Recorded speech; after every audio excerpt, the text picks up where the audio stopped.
Hello everyone. அடுத்து ஒரு interesting aptitude question.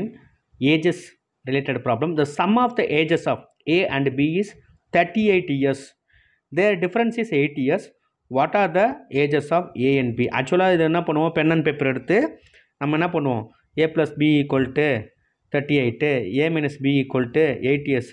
அது என்ன பண்ணுவோம், அது ஈக்குவேஷனை சால்வ் பண்ணி வேல்யூ கண்டுபிடிப்போம். அதெல்லாம் இங்கே வேலைக்கே ஆகாது. ஏன்னு கேட்டிங்கன்னா, ஸோ இதில் வந்து அப்படியே ஆன்சரை பாருங்கள்.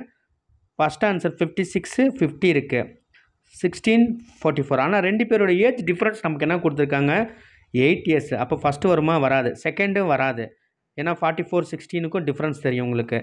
23, 15 சான்சஸ் இருக்குது. ஸோ 34, 28 சான்ஸ் இல்லை, ஏன்னா difference 6. So obviously answer is வந்து சி, ஆன்சர் 3 தான். ஸோ இந்த மாதிரி தான் நம்ம ஒர்க் அவுட் பண்ணோம். நமக்கு வந்து இது வந்து குயிக்காக காம்படிட்டிவ் எக்ஸாமினேஷன் போடுறனால ஸோ நம்ம போய் இதில் வந்து எக்ஸ்ப்ளனேஷன் மெத்தடில் போடணும் அவசியம் இல்லை. ஜஸ்ட் நம்ம எவ்வளோ குயிக்காக ஆன்சர் பண்ண முடியுமோ அப்போ தான் நம்ம வந்து த்ரூ பண்ண முடியும். Thank you everyone. Thank you so much.